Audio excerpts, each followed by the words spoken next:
इस मूवी की शुरुआत होती है 27 जून 1976 में। हम यहाँ एयर फ्रांस फ्लाइट 139 नाम के एक पैसेंजर प्लेन को देखते हैं जो इजराइल से फ्रांस जा रहा था। वो प्लेन जैसे ही टेक ऑफ करता है, कुछ लोग अपने अपने बैग से गन निकालते हैं और जल्द ही पैसेंजर्स को पता चलता है कि जिस प्लेन में वो बैठे हैं वो अब हाईजैक हो चुका है। इसके बाद हम इजराइल के प्राइम मिनिस्टर को देखते हैं जो एजुकेशन और मिलिट्री पर होने वाले खर्चों को लेकर एक मीटिंग कर रहे थे। एक आदमी उनके पास आता है और उन्हें बताता है कि हमारे देश से जाने वाला एक प्लेन हाईजैक हो चुका है। प्राइम मिनिस्टर मीटिंग को नहीं रोकते और उससे पूछने लगते हैं कि बंदी बनाए लोगों में से कितने इजरायली हैं। प्राइम मिनिस्टर को लगता था कि वो प्लेन फ्रांस का है, इसीलिए उन हॉस्टेजेस को बचाने की जिम्मेदारी उनकी है। पर डिफेंस मिनिस्टर शिमोन उन्हें बताते हैं कि उस प्लेन में 258 पैसेंजर्स हैं, जिसमें से 83 तो इजरायली हैं। इसीलिए वो हाईजैकर्स जो कोई भी हैं, वो हमसे नेगोशिएट करना चाहते हैं, ना कि फ्रांस या फिर किसी और देश से। उन हाईजैकर्स में 2 जर्मन्स थे, उनका नाम विल्फ्रेड और ब्रिजेट था। वो सभी पैसेंजर्स के पासपोर्ट जब्त कर लेते हैं ताकि उन्हें पता चल सके कि वहाँ मौजूद लोग किन किन देशों के नागरिक हैं। वो प्लेन में फ्यूल भरने के लिए लीविया में फोर्स लैंडिंग करते हैं। कैप्टन विल्फ्रेड से कहता है कि उसे एक बार प्लेन को चेक करना होगा ताकि वो सेफली टेक ऑफ कर सकें, लेकिन उसे उस पर भरोसा नहीं था, इसलिए वो उसे भागने पर ग्रेनेड से उड़ाने की धमकी देता है। इसके बाद हमें 6 महीने पहले की कहानी बताई जाती है कि आखिर क्यों लोगों ने उस प्लेन को हाईजैक करने के बारे में सोचा। दरअसल इजराइल ने पैलेस्टीन लोगों की जमीन पर कब्जा कर रखा था, वो भी थोड़ी बहुत नहीं बल्कि पूरी की पूरी जमीन। जेरूशलेम जो पैलेस्टीन लोगों के लिए एक पवित्र जगह मानी जाती है, उस पर भी इजराइल का कब्जा था और कई बार पूरी दुनिया के सामने गुहार लगाने के बाद भी इजराइल उस जमीन को छोड़ नहीं रहा था। पैलेस्टाइन लोगों पर इजराइल में बहुत अत्याचार किया गया, उनके घर जला डाले, उनके परिवारों को मार दिया और यही कारण था कि उन्हें अपना खुद का संगठन बनाना पड़ा। वो खुद को फ्रीडम फाइटर्स कहते थे, लेकिन इजराइल उन्हें टेररिस्ट कंसीडर करता था। विल्फ्रेड उन सभी पैसेंजर से कहता है कि फ्रांस पैलेस्टाइन के दुश्मनों की लिस्ट में नंबर 1 पर है। उसने इजराइल को हथियार दिए, उन्हें प्लेन्स दिए, लेकिन उन्होंने कभी भी पैलेस्टाइन के लोगों के बारे में नहीं सोचा। न हमारे पास हथियार है और न ही मिलिट्री कि हम अपनी आवाज उठा सकें। हमारे पास पूरी दुनिया का ध्यान खींचने के लिए इस प्लेन को हाईजैक करने के अलावा और कोई रास्ता नहीं।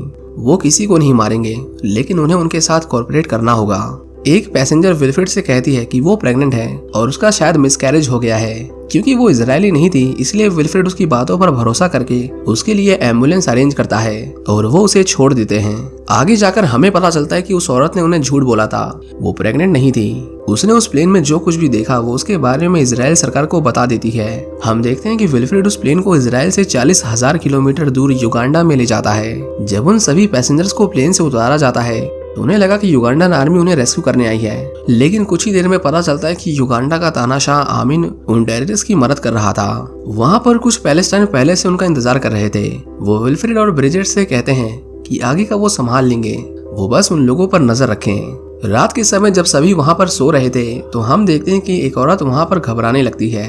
उसने वहाँ पर बहुत टेंशन बढ़ा दी थी। विल्फ्रेड उसे अपने साथ बाहर ले जाता है और उसे कहता है कि वो उसे कुछ नहीं करेगा, वो बस शांत हो जाए। विल्फ्रेड देखता है कि उसके हाथ पर कुछ नंबर्स लिखे हुए थे। वो औरत उन ज्यूस लोगों में से थी जिस पर हिटलर ने अत्याचार किया था। विल्फ्रेड भी उन्हीं में से एक था, इसीलिए उसके दिल में उनके लिए हमदर्दी थी। दूसरी तरफ इजराइल में उन्हें रेस्क्यू करने की प्लानिंग की जा रही थी। एक ऑफिसर उन्हें कहता है कि विक्टोरिया लेक उस एयरपोर्ट के सबसे पास है, हम उस लेक से होते हुए उन्हें रेस्क्यू कर सकते हैं। पर शिमोन उन्हें बताता है कि उस लेक में हजारों क्रोकोडाइल्स हैं, हम कभी उस लेक को पार नहीं कर पाएंगे। उनके पास अपने सोल्जर्स को सीधा उस एयरपोर्ट पर भेजकर उस पर कब्जा करने के अलावा और कोई रास्ता नहीं था। लेकिन ये काम इतना आसान नहीं था क्योंकि वो उससे 40,000 किलोमीटर दूर थे। ऊपर से वो युगांडा था जिसके राष्ट्रपति को किसी जल्लाद से कम नहीं माना जाता। हाईजैक के तीसरे दिन उन सभी पैसेंजर्स को इजरायलियों से अलग किया जा रहा था। वहाँ पर छोटे बच्चे भी थे जिसकी वजह से गर्मा गर्मी बढ़ जाती है, पर ब्रिजेट हवाई फायरिंग करके सिचुएशन को कंट्रोल कर लेती है। उन लोगों में उन्हें एक आदमी मिलता है जिसका पासपोर्ट फ्रांस का था, लेकिन उसके डॉक्यूमेंट्स इजराइल के थे। उन्हें लगा कि वो एक सोल्जर है, इसलिए वो उसे बहुत टॉर्चर करते हैं। दूसरी तरफ इजरायली प्राइम मिनिस्टर युगांडा के तानाशाह आमीन को फोन करते हैं। वो कहते हैं कि वो उसके लोगों को छुड़ाने में उनकी मदद करें, इससे पूरी दुनिया की नजर में वो हीरो बन जाएगा और पूरी दुनिया की राय उसके लिए बदल जाएगी। पर आमीन को ना तो हीरो बनना था और ना ही उसे लोगों की सोच बदलनी थी। उसे बस अरब और सोवियत यूनियन का सपोर्ट और बहुत सारे हथियार चाहिए थे। उन इजरायलियों को बंदी बनाकर वो सोवियत यूनियन और अरब देशों को बताना चाह रहा था कि वो उनके साथ है।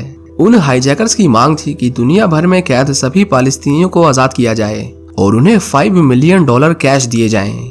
पर इजराइल समझौता करने वाले देशों में से नहीं था। आमिन को भी एहसास होता है कि उसने इजराइल को गुस्सा दिलाया है, इसलिए वो मामले को ठंडा करने के लिए कुछ पैसेंजर्स को छोड़ने के लिए कहता है।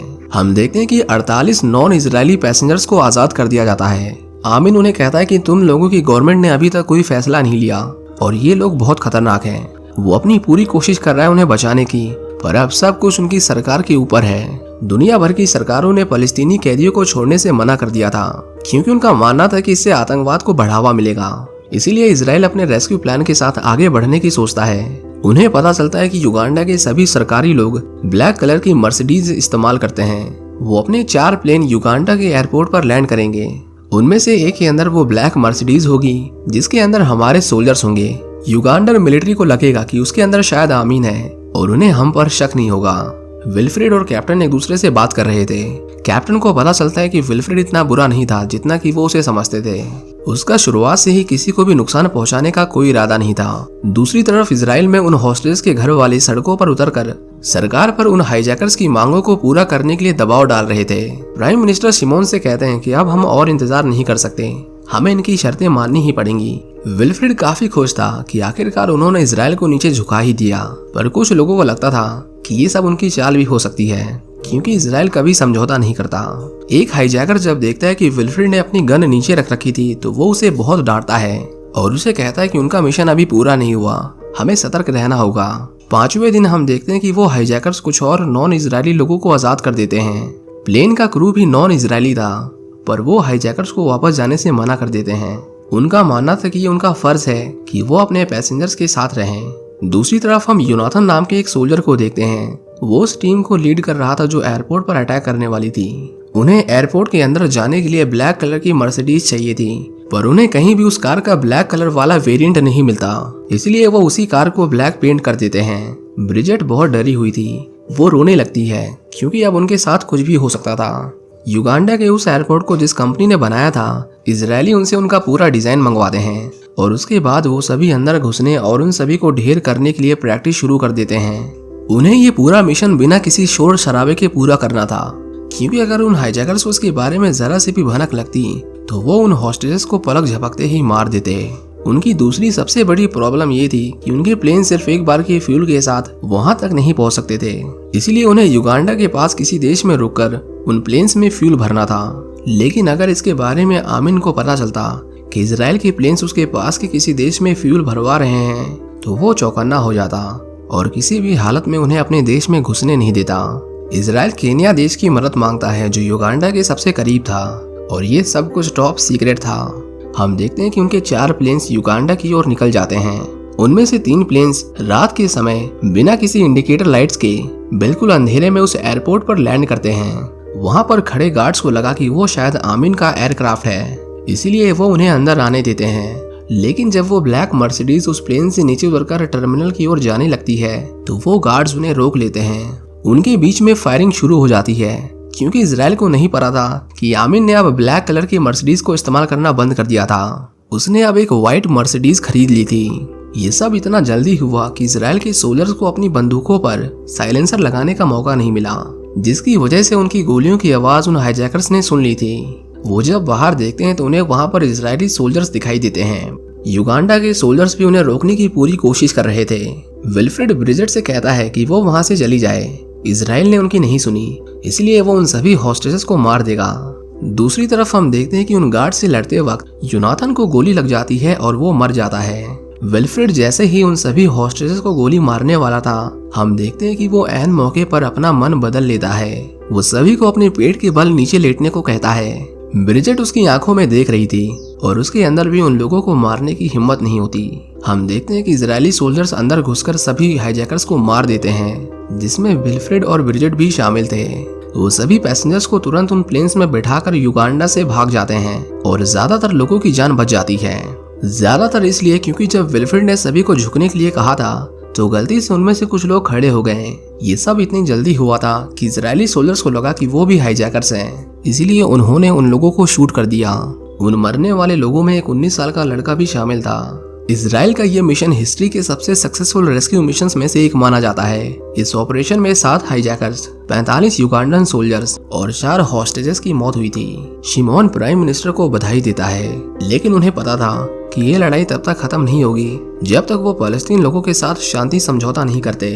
प्राइम मिनिस्टर इसी के चलते 1995 में इजराइल और फलस्तीन के बीच शांति प्रस्ताव पर अपनी सहमति देते हैं, लेकिन उनके ऐसा करने के कुछ ही दिनों बाद एक जूइश एक्सट्रीमिस्ट उनकी हत्या कर देता है। योनाथन नाम के जिस इजरायली सोल्जर्स ने इस मिशन में अपनी जान गंवा दी थी, उसका छोटा भाई बेंजामिन कुछ समय के बाद पॉलिटिक्स ज्वाइन करता है और उसे 1996 में इजराइल का प्रेसिडेंट बनाया जाता है। बेंजामिन 2022 में फिर से इलेक्शन जीते थे और वो आज तक भी इजराइल के प्राइम मिनिस्टर हैं। आमिन, जो इस रेस्क्यू मिशन के सक्सेसफुल होने से बहुत गुस्सा था, वो केन्या देश के 245 लोगों को मरवा देता है जो उसके देश में रह रहे थे, क्योंकि केन्या ने इजराइल की उन प्लेन्स में फ्यूल भरवाने में मदद की थी। सबसे दुख की बात तो ये थी कि जिस दिन वो रेस्क्यू ऑपरेशन हुआ था, उसी दिन उन्होंने एक इजरायली को बीमार होने की वजह से युगांडा के एक हॉस्पिटल में एडमिट करवाया था।